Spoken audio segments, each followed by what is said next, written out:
The 5 hindrances the Buddha overcame to attain enlightenment. Most of us have heard the name Mara. We know Mara in one way or another. It is temptation. It tempts us into sinful paths. Mara came when the Buddha was sitting under the Bodhi tree, meditating to seek liberation. Clearly, Mara is not an image of demons with red fire spewing from their ears, dragging us to hell. Mara is the temptation residing in our hearts. If Mara could come to disturb the Buddha before he attained nirvana, stirring temptation within him, then what about us? The difference is that the Buddha recognized Mara, temptation. He knew, while we do not. We rationalize and justify it. I saw a bumper sticker on a car once that read, "If it feels good, it must be right." But how many things, how many pleasures bring us joy but are completely wrong? Some people even consider killing others as a joy. The temptation in our hearts is our own defilement, lying there ready to create more sins. Because we do not like to admit that our mind and body are impure and need to be cleansed, we find all sorts of excuses to justify our actions. I have the right to enjoy myself. This is what I desire, so it must be necessary. Temptation is always present in us, but because we do not recognize it, we are always in a state of confusion, difficulty. We are always being pulled into this and that. For example, right now, we know it is better to sit here and listen to the Dharma, but temptation says, sleep is also good. If there were no one around, we might climb into bed. Mara is always beside us. It calls us to do what brings comfort and pleasure, not realizing that all the pleasures brought by the 5 senses are only temporary and not truly real. The Buddha taught that there are 5 emotional states that are enemies of everyone. The 5 hindrances are 5 nivaranas. We all have them. We are all tempted by them. The first 2 states are the worst, bringing the most serious consequences. 1. Craving. The first enemy is desire, or craving. This is the most difficult enemy to recognize because it is widely accepted in society. All advertisements on television, in shops, and in store windows aim to arouse our desires. Indeed, the more people satisfy their desires for big cars, new houses, and beautiful clothes, the more they are considered successful in society. Because satisfying desires brings temporary pleasure, it misleads us into thinking it is good. What brings us comfort must be right. It has its deceptive glamour. No one blames a person for always trying to satisfy their desires. Even we ourselves are unaware of what we are doing. It is strange that people are completely unaware of what they are doing. With the second enemy, anger, it is the opposite. It is always blamed. It brings no pleasure. Everyone rejects it. Although sometimes we try to justify it. I am angry because she, he, they did such outrageous things. But anger is not accepted by society because it brings no comfort. Therefore, anger does not create the illusion that it is good. Anger, hatred, resentment, fear, agitation, all are afflictions, and a person prone to anger is often blamed by others. When desires are satisfied, they bring us some degree of pleasure and happiness. Nevertheless, they are as formidable an enemy as anger. They are just 2 sides of the same coin. Having one inevitably brings the other. Desires often arise with cravings that are hard to satisfy. We cannot have everything we want. The more desires we have, the easier it is to be disappointed. Thus, people become angry when they cannot obtain what they wish for. No one can always satisfy all their desires. That is unrealistic. Craving and anger are 2 enemies that cause us many difficulties in daily life and many obstacles in our meditation practice. If someone wonders, and I am sure many do, why they often encounter obstacles when meditating, especially beginners, these are the reasons. Desire is the voice that says, I prefer to sit comfortably. Desire is the voice that says, I want to sleep. Desire is the voice that says, I want to chat. I prefer to go for a walk. It's too hot. I need a shower. I'm hungry. I need to eat something. I'm thirsty. I need to drink something. I'm uncomfortable. How can I meditate? This is the voice of desire, always demanding one thing or another. Craving will cease its demands when the experience of meditation brings us more enjoyment than satisfying desires. When meditation brings happiness and peace, desires will disappear when we sit to meditate. Not forever, but only for that short period. Since we were born with senses, we want to nurture them, just like we want to nurture our bodies. If not, we will become ill. Before the first astronauts were sent on space missions, one of the training methods used in the United States was a room with no gravity, so there was no sense of touch. The room was soundproof and had nothing to look at. Everything was gray. Tasteless food was delivered through tubes. They were instructed that when they could no longer endure it, they could ring a bell to signal. It seems the longest someone lasted was 8 hours. Food tastes better with sensory stimulation. We are accustomed to it. This familiarity and attachment create the illusion that this is of utmost importance. This is the direction we must follow. Seeing beautiful scenery, hearing pleasant sounds, tasting delicious flavors, smelling fragrances, feeling comfortable touches, and thinking about things that make us happy. Such a lifestyle, and everyone who has not heard the Dharma or practiced meditation is caught up in it, cannot bring success. It is the treasure of a fool. It glitters but holds no value because it is too fleeting. Imagine having a really delicious meal. You say, delicious, really delicious. A friend says, if it's that good, please continue eating. You can stay here and eat until the next morning. Then the deliciousness turns into physical and mental suffering. A meal, no matter how good, can only be enjoyed for about 20 or 25 minutes. Similarly, on a hot day, you want a cool bath. When you get the bath, you delightfully say, wonderful, I feel so cool and comfortable. Then the friend says, if it's so good, why don't you stay in there for another 5 or 6 hours?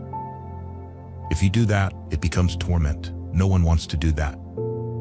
10 minutes, 15 minutes of a bath is enough. The same goes for all other desires. The pleasure disappears when it is prolonged. It becomes torment. Yet all beings chase after these fleeting pleasures. People seek pleasure in alcohol, but when drunk, how can they still feel pleasure? All the happiness people seek through satisfying their senses leads to failure. Sensations are just the concrete manifestations of the senses: ear, eye, nose, tongue, body. There is nothing special about them, nothing sinful or not sinful. Sensations do not create good or bad karma. Bad karma is created within us when the mind wants to maintain or seek these pleasures again. Some people seek pleasures through actions like drinking, assaulting others, smoking, sex. These are lowly, sinful pleasures. Others seek pleasure in looking at flowers, watching sunsets, listening to music. These are also pleasurable sensations, but more noble. Suffering arises when we want to possess, hold on to, and enjoy these pleasures forever. When seeing a beautiful flower, we often want to pick it for ourselves. Why not leave it for everyone to enjoy? No. I want to possess all that is beautiful. When people know how to live more nobly, their ways of enjoying will also be more beautiful. A pleasurable sensation can be very ordinary, but it becomes dangerous when coupled with desire. Desire, craving, brings affliction because desire can never be fully satisfied. We always feel lacking. There is always something more beautiful to see, better to hear, to touch. There is always something else to chase after. This makes us restless and agitated because we can never be completely satisfied. When our mind is not at peace, we blame our surroundings. We think there must be something wonderful out there to discover. Thus, we travel the world to find it. This is not difficult nowadays.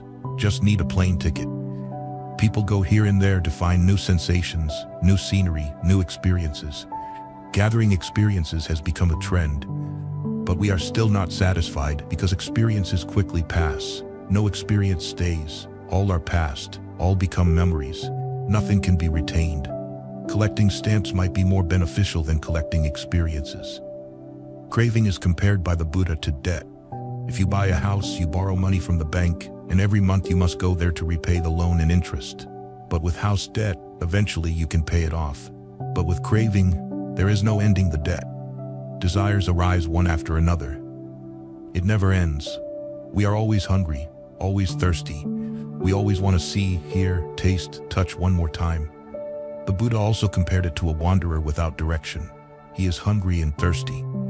Seeing a village ahead, he is happy and thinks, there is a village where I can get food and drink. But when he arrives, it is an abandoned village. He continues to search. Another abandoned village again. Hope and anticipation about satisfying desires make desires more attractive. But when satisfied, it is all over and another desire arises. The Buddha also compared desire to a lake with many colors mixed in. Craving manifests in many forms, enveloping our clear mind. That is our suffering. We are drawn by desire and see nothing else as important. We only see the desire and the opportunity to satisfy it. We lose ourselves. The Buddha gave us many metaphors about craving, but the most important metaphor is to understand that desire is an enemy that can defeat us, creating fear of not getting what we want, jealousy towards those who get what we want, jealousy, envy, and mental states of instability, suffering that we cannot have if we do not have the desire for what others have. We must understand that it is the root of many human afflictions, wanting to have pleasant, enjoyable sensations, wanting to be satisfied, but often not achieving them, or if achieved, never being able to keep them forever. Letting go of desire means letting go of disappointment, but this cannot be done quickly through words or mere thoughts. It is a long process of practice.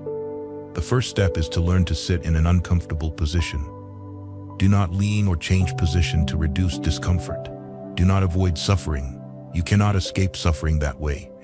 There is only one way to let go of desire, completely let go of it. The discomfort in the meditation posture is an opportunity to control our desires. If we do not understand them from this posture, we will find it difficult to know them any other way. It cannot be learned in school, lecture halls. No one teaches us about them at home either. There, everyone is trying to find ways to be happy and comfortable.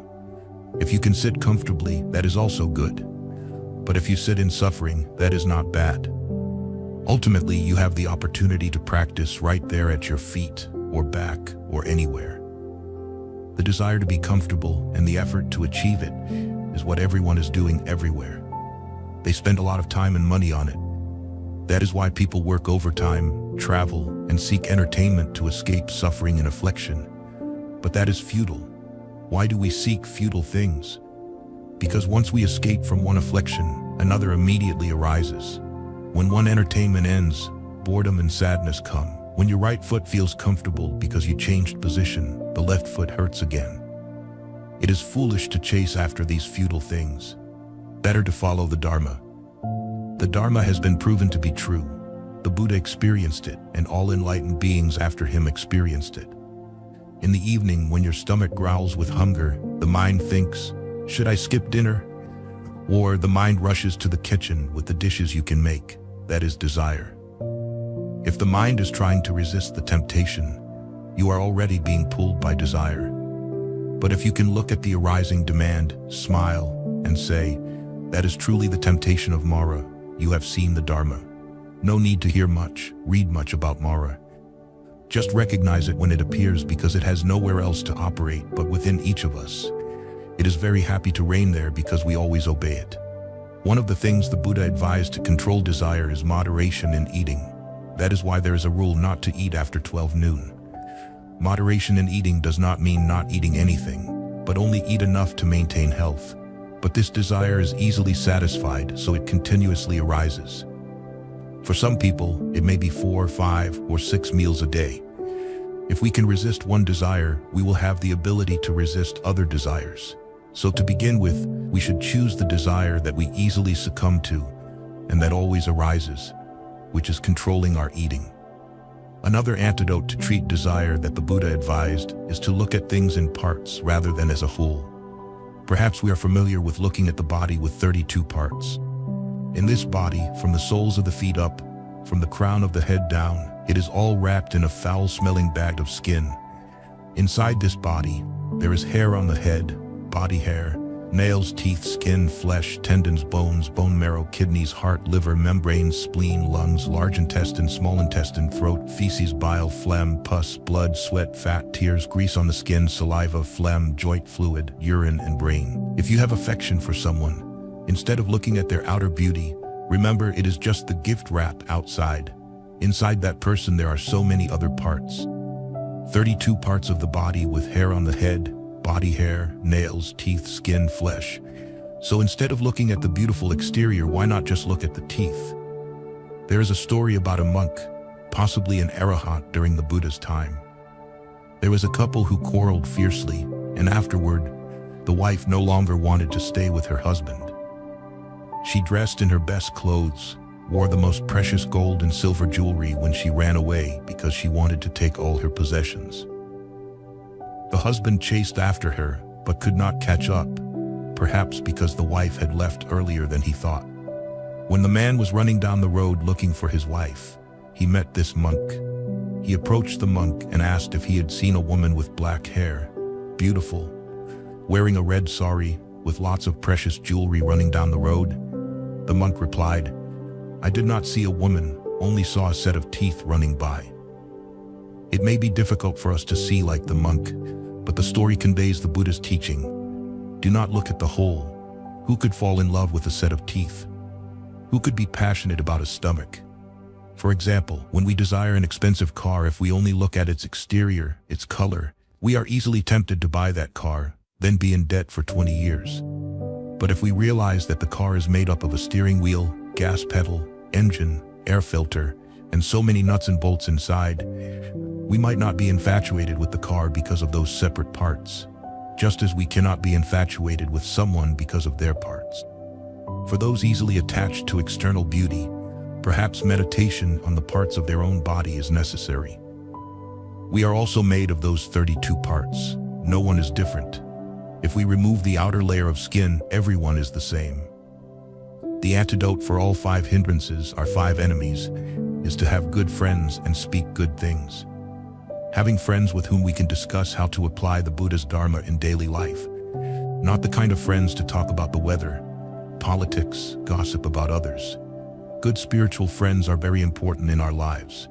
When Ananda, the Buddha's cousin and attendant, said, "Venerable Sir, having a good friend is having half of the holy life," the Buddha replied, "Not so, Ananda. A good friend is the whole of the holy life. Nothing can replace a spiritual friend. That is the most important person in your life, the one who reminds you to stay on the right path. The issue is to internalize it. When we remember these things, we can do it, but often we forget."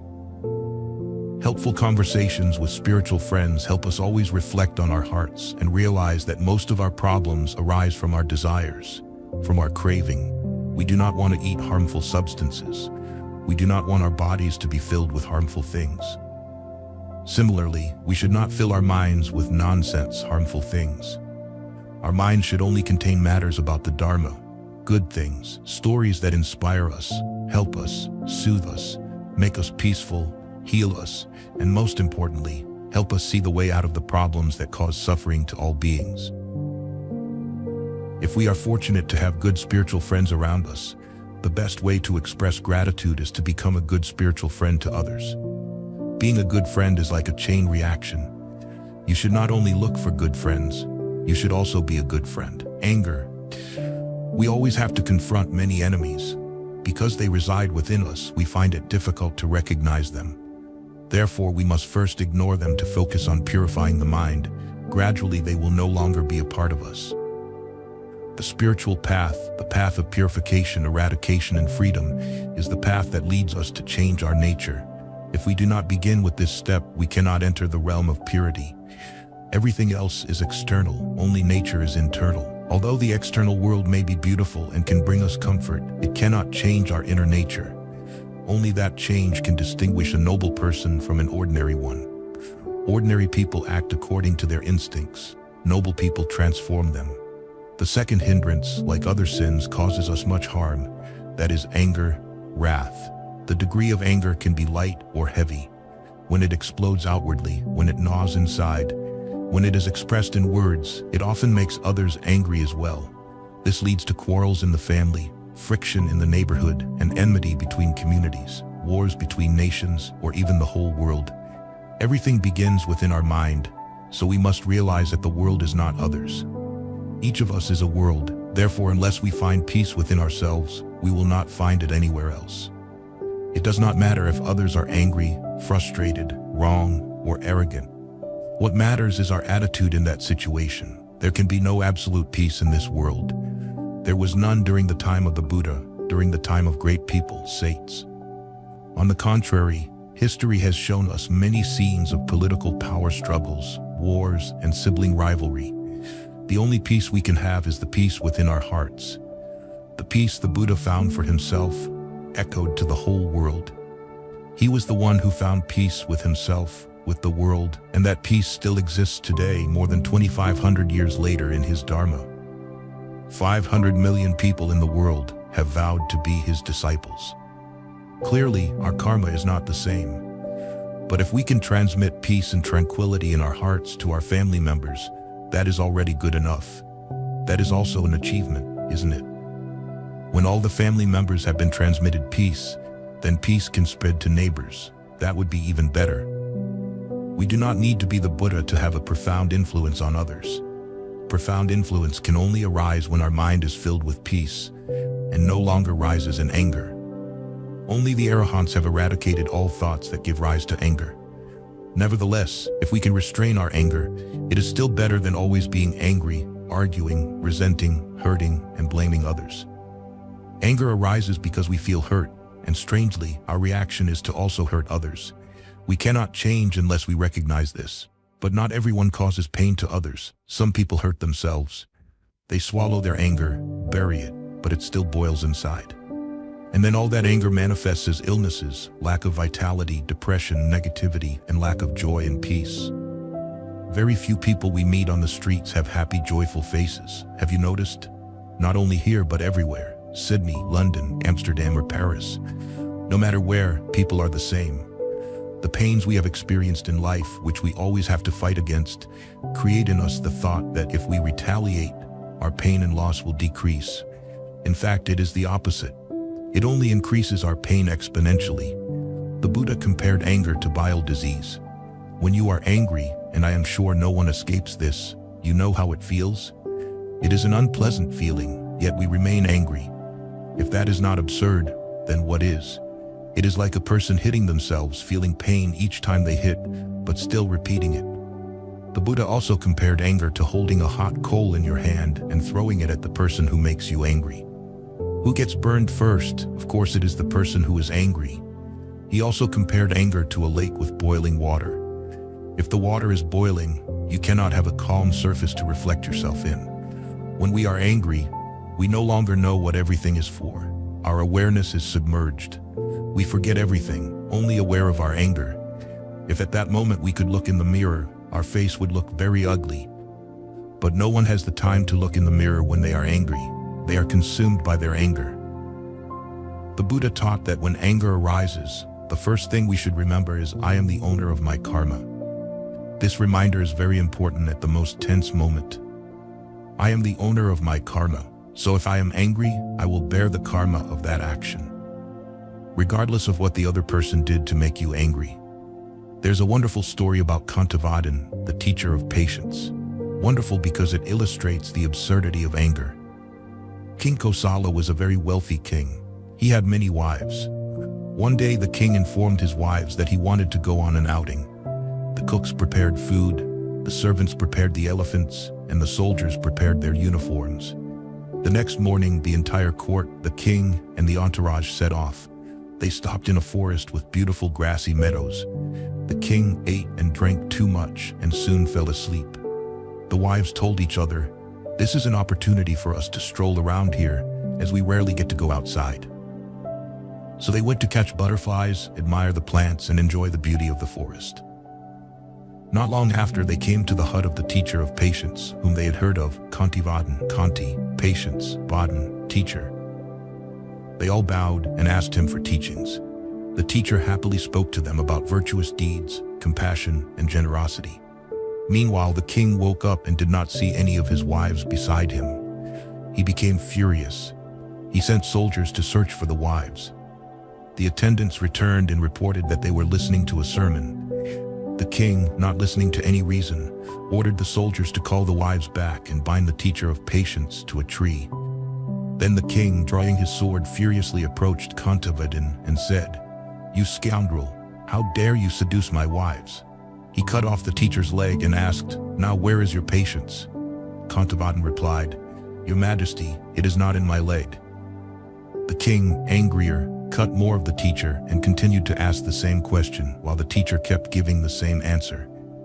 As Kantavadan was about to die, the soldiers knelt and pleaded with Kantavadan, "Please have mercy, we are not at fault, it was the king who ordered it." Kantavadan replied, "No, I hold no grudge against anyone. I wish the king a long and happy life." Then the teacher died. According to the story, the king was later buried alive by the earth. The story shows that even when cut into pieces, the teacher did not show any anger. Perhaps it is hard for us to accept. Clearly, Kantivadin was an arahant because when he said, "My patience is not in my leg," he meant that no matter how much physical pain there was, his spirit remained unshaken. For us, it is unimaginable. Physical pain always affects our mind. If we can remember this story in the Buddhist teaching, "Whoever does not act like this does not understand my Dharma," we will understand that anger is indeed the karma we create for ourselves, not because of others' actions. Understanding this, we can more easily change if we are mindful and aware when anger arises. Mindfulness is like the brakes on a car. Imagine the danger of a car without brakes. Without mindfulness, our life is as dangerous as that. Whenever anger arises, we press the mindfulness brake, and we know that we just committed a sin, knowing that we just did something neither good nor beneficial. Based on this awareness, we can significantly reduce the power of anger, just as when we brake, we slow down the car. Knowing that anger is not good can change the whole process of anger, sometimes even nullify it. We can observe when an anger has been nullified to recognize the futility of the anger. You will realize the pain you caused yourself and the ignorance when you cause yourself suffering. The greatest ignorance of people is causing themselves suffering through their own actions. We must be determined to change so that one day, perhaps today, next year, or another life, we no longer cause ourselves suffering. Stop reacting negatively to whatever happens around us because we know that we are all impure, sinful, and it is this impurity that creates afflictions. The whole world is impure. Indeed, try picking up a newspaper like Newsweek. What do you see? Nothing but sin and impurity. If we recognize that the whole world is polluted, why not turn to the path of right concentration, not let ourselves follow the circus of sin? Why not separate ourselves from the crowd and observe all things from every angle? We can only act like that when we no longer have negative reactions, the worst of which are anger and hatred. People will never stop doing wrong, saying wrong. Only when we can train ourselves to always live in the Dharma can we hope to change. If we have to face wrongdoings, rude attitudes, selfishness, demanding more than we can give, so what? The important thing is peace and happiness in our hearts. Everything else is affliction, not necessary, but we often impose it on ourselves.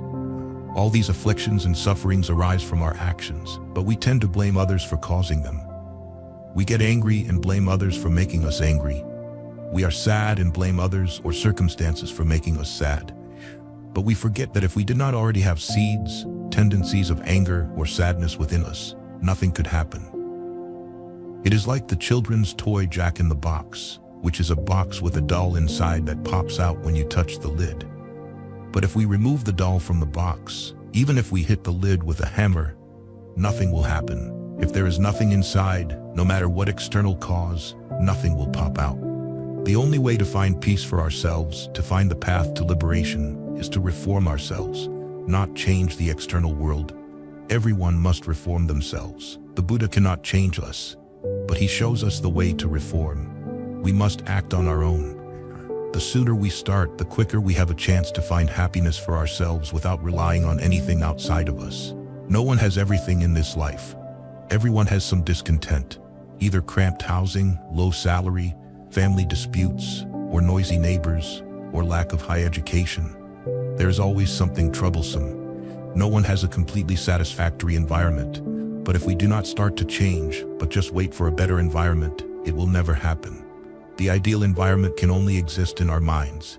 That is achievable. The Buddha said the human realm is the best realm for liberation, because we have sufferings, discontent to urge us to do something. On the other hand, we also have joys and happiness, so we are not completely desperate because of our sufferings, so we can still hope.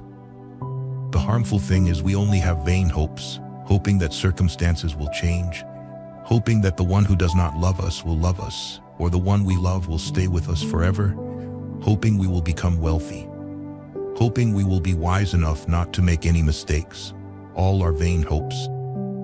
This hope can be used more positively. We hope because we know there is something wrong with us, but we do not give up. We only know that wrong thing is evil, impure. but we do not know what to do. We need to hope to change it now, not in the future, because the future is just an illusion. Who knows what will happen tomorrow? Maybe no one. But we can know right now when affliction, impurity arises in our hearts. When we get angry, we know we are angry. We can only change what we know. When you are angry about anything, the first thing to remember is, I am the owner of my karma. The second is not to blame yourself for being angry. The third is to change your attitude. The most unpleasant feeling is when we are angry with someone. If we are angry with an object, the anger is small, insignificant, not deep. Before letting the anger at someone explode uncontrollably, we can try to replace that feeling with loving kindness. You might argue, how can I be kind to that person? That is true. What we need to do is to reverse the situation like a circus act. Specifically, recognize that anger is useless. It only causes us suffering, causes others suffering. Not only that, it creates a habit of anger, making us more easily angry over time. That is why many people become more grumpy, angry as they age. Nothing pleases them. They never find happiness because the habit of anger is deeply ingrained in their minds. They cannot change it anymore. Knowing this danger, next time when we are angry with someone, we should find something good about them, their good deeds, their kind words. This is doable if we know the person. Who does not have something good? But if we are too angry, unable to see anything good in others, then remember that only those who suffer do evil, bad things. Happy, joyful people do not speak like that. They do not make others angry. Therefore, the person who makes us angry must be experiencing some suffering. They are suffering. Show compassion to someone who is suffering from a physical wound, or because they never heard the Dharma, or for some reason we do not clearly know. But it does not matter.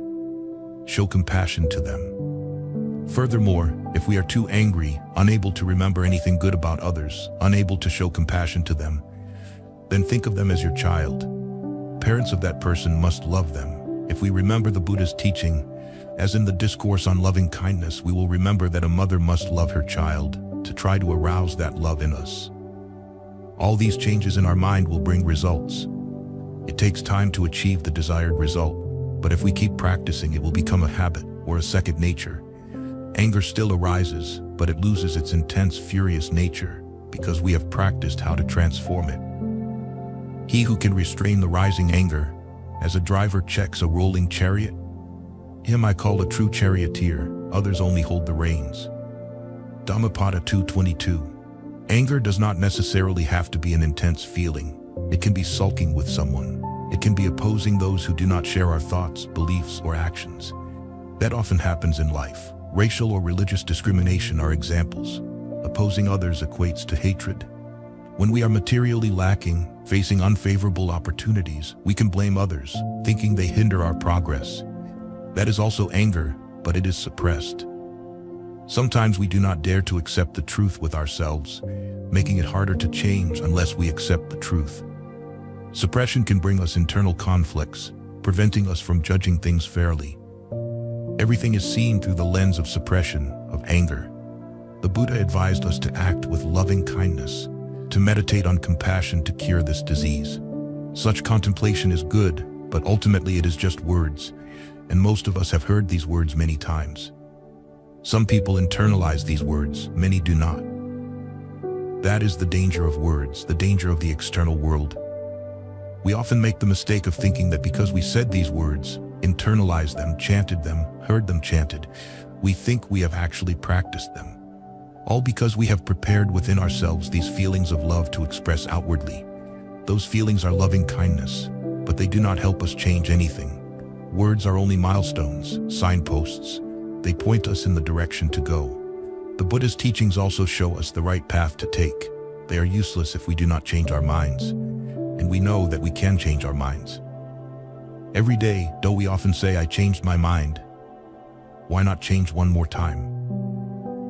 Acts of loving kindness are things we can do intentionally, but they are only means to help us change our minds.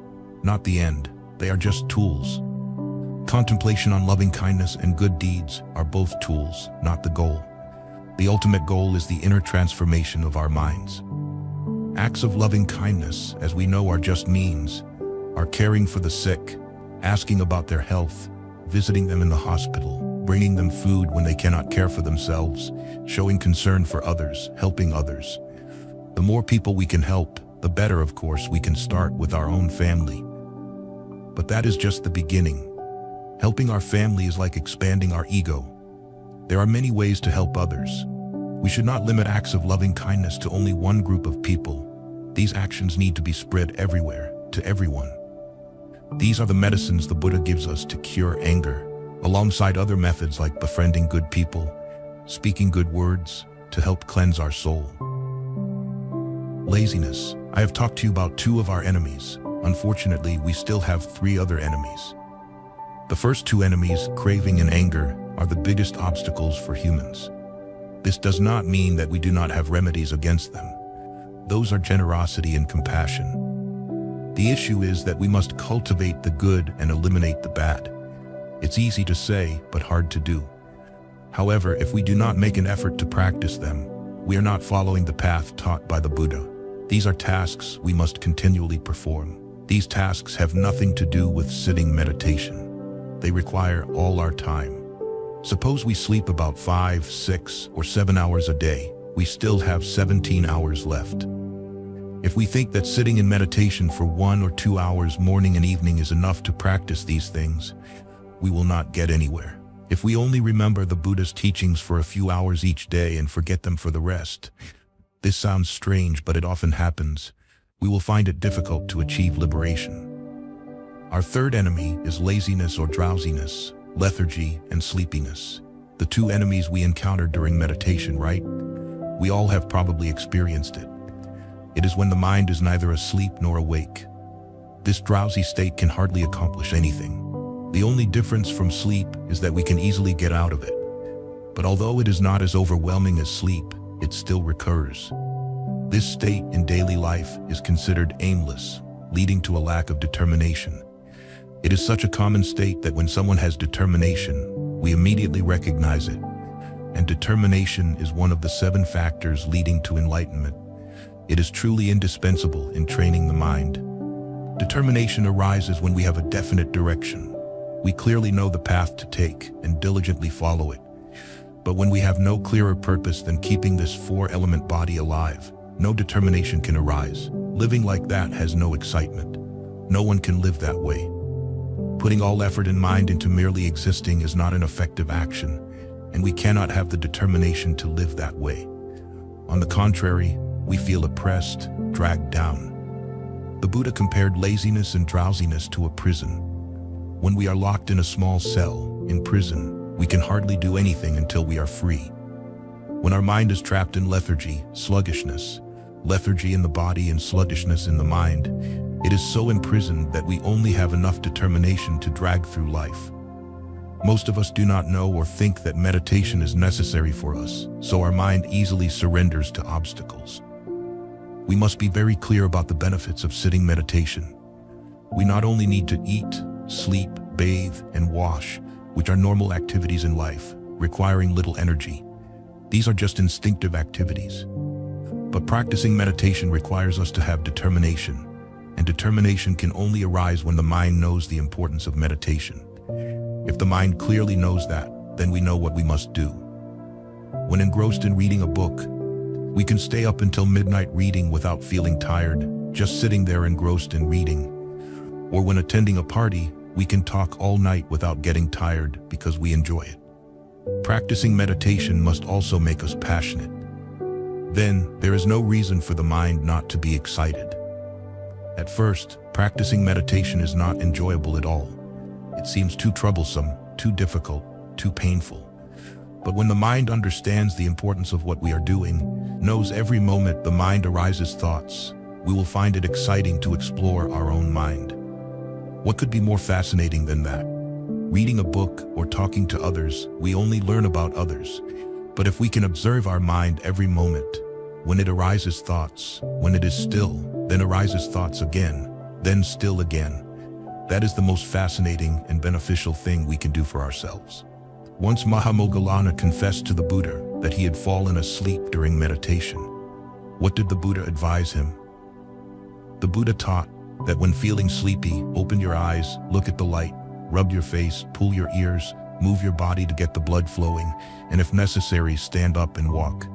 Anything is acceptable as long as you do not lie down to sleep. These are external methods to treat sleepiness, but we also have other methods to guide the mind in the right direction, such as contemplating the impermanence of life and the unexpected nature of death. This is the best opportunity to meditate. We have fellow practitioners, teachers to guide us. We have enough to eat, a place to live, and no serious illness. Not everyone has these conditions. They result from our previous good deeds. This is a way to help our mind increase its determination. Remember, there is no other time than now. The future seems certain ahead, but is just an illusion. We can die at any time. When we die, which no one can avoid, and are reborn, everyone does except for the arahants. To start everything all over again, we have to learn to walk, talk, eat, dress. We have to go to school again, get married, have children, and give our children away in marriage. These are all things we keep doing from life to life. Therefore, use the remaining time for what is most important. We have gone through all those things. We have learned to walk, talk, and dress. We have attended many schools. We have had children. We have witnessed our children starting families. Therefore, right now is the time for change. There is no better time than now. If we use this method to increase our determination for meditative concentration, determination will arise. It is like turning on a switch. The light bulb glows, and as long as there is an electric current, the light remains on. Practicing meditation requires a lot of determination. It is strange when we sit in meditation or walk slowly, walking meditation, but we still need a lot of energy. The reason we need so much energy is that the mind never stops working. If the mind did not always generate thoughts, hopes, and wishes, it would not be tired. It is not because of daily physical activities that we are all exhausted at the end of the day, but it is because the mind is always busy, always judging. I like this, I don't like that. I want this, I will throw away that. It is these things that tire our minds. Therefore, people who work with their minds are as tired as or more than those who plant trees or build roads. When we can concentrate, keep the mind calm, then the mind rests. But before we can do that, we still have to use the mind to tell ourselves not to give up. Giving in to instinctual demands is common human behavior.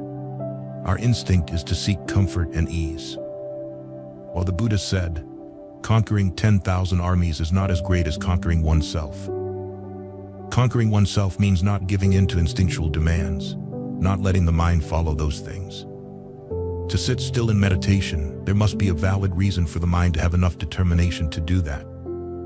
The desire for enlightenment is not a valid reason. That reason is not strong enough to help us practice meditation. But most of us practice meditation with that goal. Therefore, we will easily be disappointed because achieving enlightenment is not easy. At that point, the determination to help us meditate will disappear because we do not get what we want. Then meditation also becomes another affliction, like all other afflictions. For restlessness, meditation has only one purpose: to prepare the mind to escape suffering, to prepare the mind for liberation. That is the ultimate goal of this practice, not to achieve enlightenment. That may happen, why not? Be grateful that it can happen and consider it a motivation to continue your work. But if it does not happen, it does not matter. The main point is that our mind must practice meditation to be liberated. The Buddha compared drowsiness and laziness to a pond with mud floating on the surface. When the pond is muddy, we cannot see our reflection, only darkness. In the state of twilight between sleep and wakefulness, we cannot be aware. Even in daily life, when the mind starts saying, "I'm fed up, it's too difficult, I can't continue, I don't want to do this anymore, why should I do this? No one else is doing what I'm doing," that is a mind full of mud, without clarity, without a clear direction for itself. A clear direction gives us the necessary determination. When we know the path we are taking, the destination we are heading to, we can eagerly step forward. When we have no destination, we have no enthusiasm or interest in anything.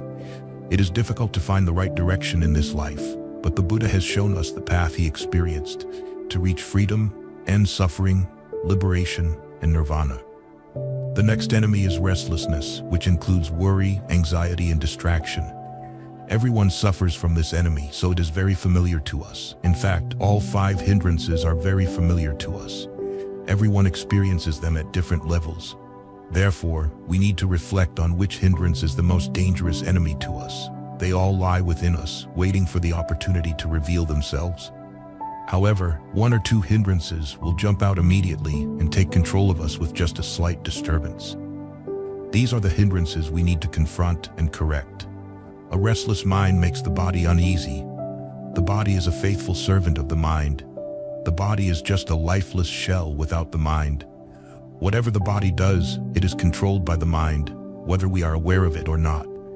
Typically, our reactions occur instantly and instinctively, so we do not realize that the mind has commanded, do this, do that, and we think it is the body acting. But the body cannot act without the mind's direction. Restlessness of the mind largely arises from past experiences. Things we have done or not done. All the things we wish to achieve in life but have not. A restless mind struggles to concentrate because thoughts continually arise. The Buddha compared it to a lake with stormy waves. When our emotions are turbulent, we will be drowned by them. We can no longer see things clearly. Worry often pertains to the future, and many of us worry so much that we forget to stop and consider how useless and absurd this worry is.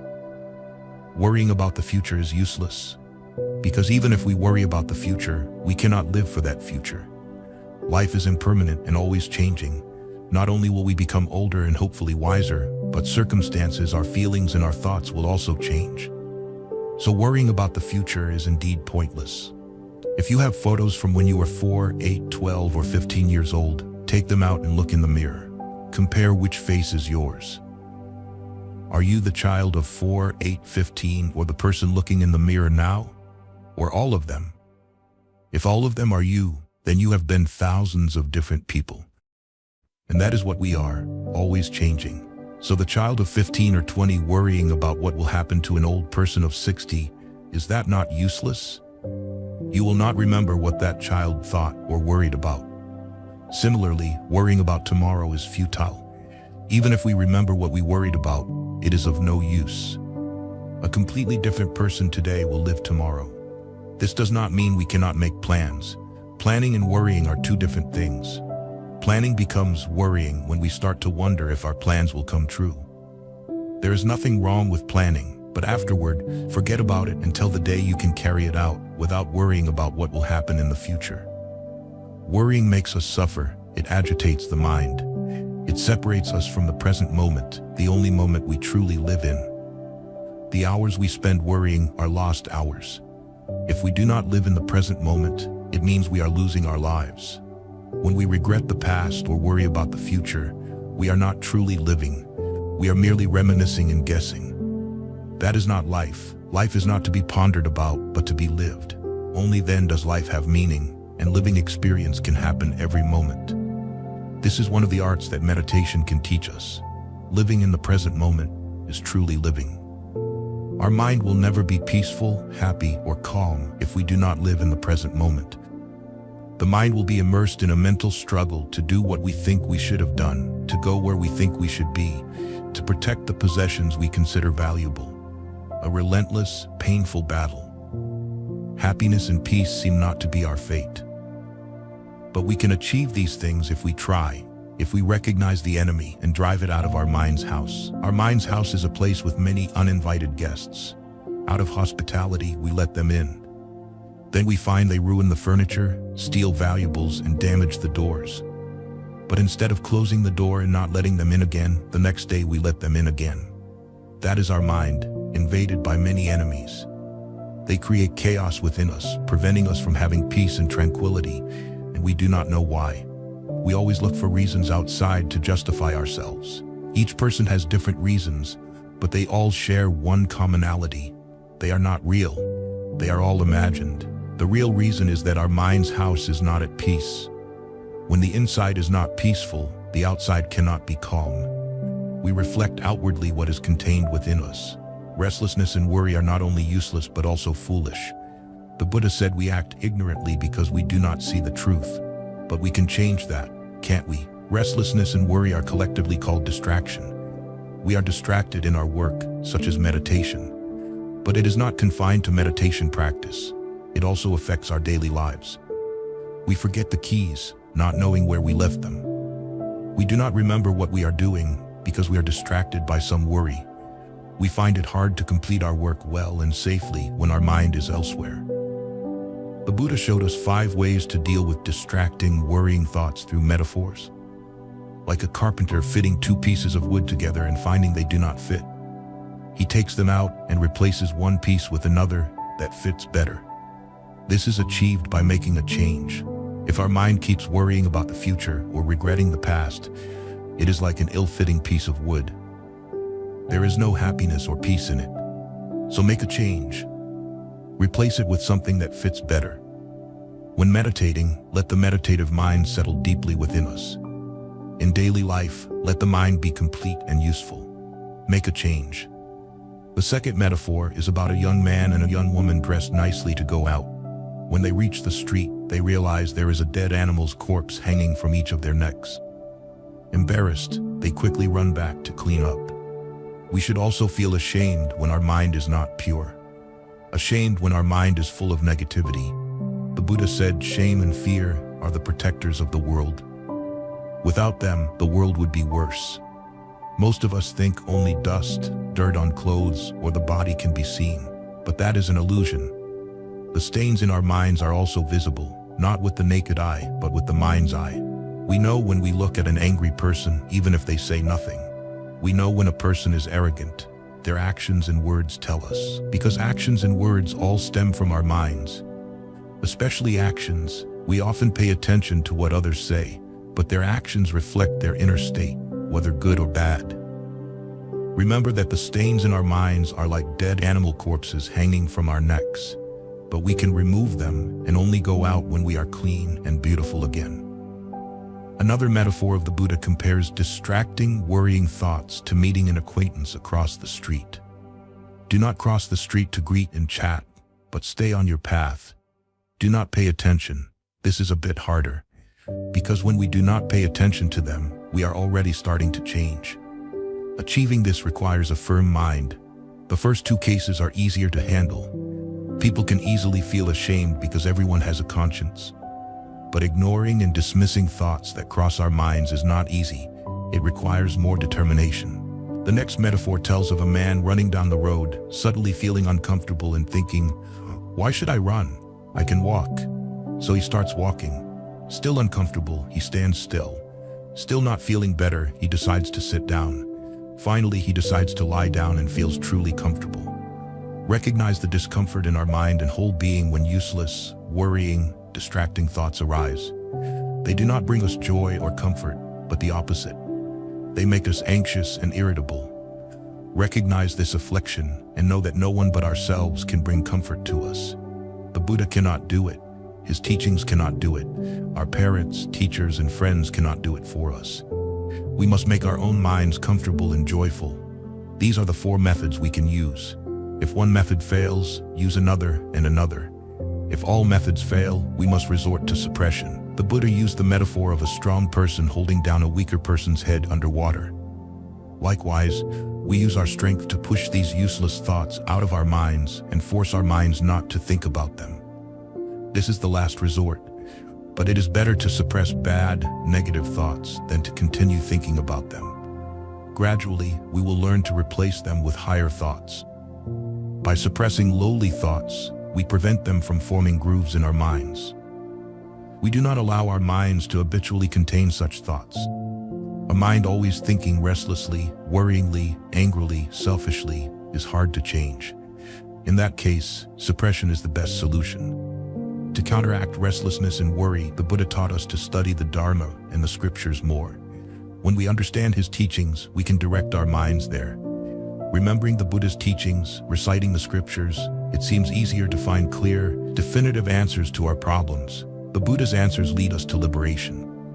They lead us away from arrogance, but they are not easy to follow. That is why few people follow his teachings. Everyone wants to be comfortable and lenient with themselves. Another countermeasure is to make friends with wise, upright people, with fellow practitioners. This means we must be careful in choosing friends to associate with. It does not mean we must abandon all our old friends, but we must seek those with whom we can share subtle, uplifting conversations. How we choose friends also reflects who we are. Zan, our final enemy is doubt. The Buddha compared it to embarking on a journey to the desert without provisions or a map, leading us to wander aimlessly, eventually falling victim to robbery, hunger, and thirst. He also likened doubt to a lake covered with grass and plants. How can we see the bottom of such a lake? Doubt often manifests as skepticism about the Buddha's enlightenment, the truth of the Dharma, and the teachings of the Sangha. However, the most detrimental form of doubt is doubting our own capabilities and spiritual intuition. Confidence arises when we can achieve what we have set out to do. In meditation, this means being able to sit until our mind sinks deep into tranquility. This will build confidence for the next meditation session, as we know we can achieve what we aim to do with our mind. We know we have somewhat mastered our mind. Confidence has many facets. It is not stubbornness, but a feeling of trust that we can completely rely on ourselves. This self-reliance can only happen when we master our emotions. We cannot have confidence when we are still dependent on our emotions.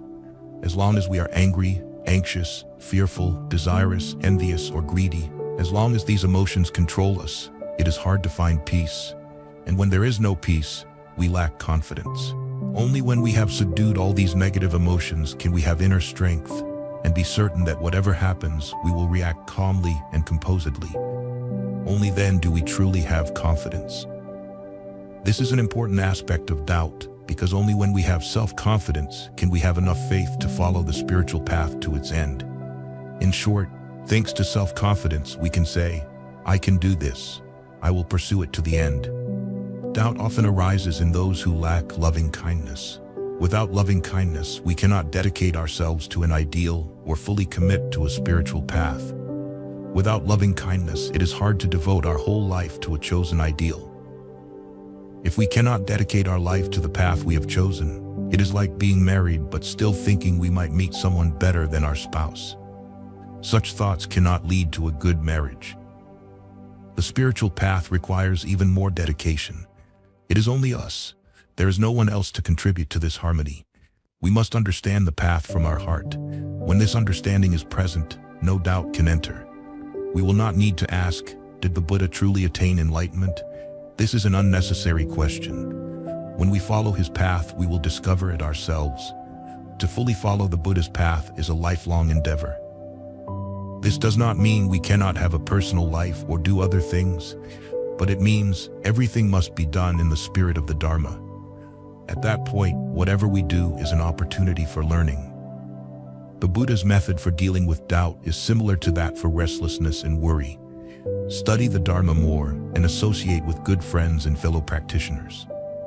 The Buddha said that those who have eliminated all 5 hindrances have completed their lives, with nothing left to be done. These 5 hindrances are our passports to rebirth. They are our permanent travel permits. We must do something if we want to escape this cycle of birth and death. Even a small change can make our life more comfortable. And isn't that what we are all seeking? Comfort and happiness. But this happiness is not found through material satisfaction. The happiness we seek can only be found through a peaceful mind. And these 5 enemies are the source of an unpeaceful mind. Thank you for listening. If you found this video helpful, please share it with those who might benefit from it. Don't forget to leave your thoughts in the comment section below. Hit the like button, follow, and turn on the notification bell. This is how you can show your support for me. Once again, thank you very much, and see you in the next videos.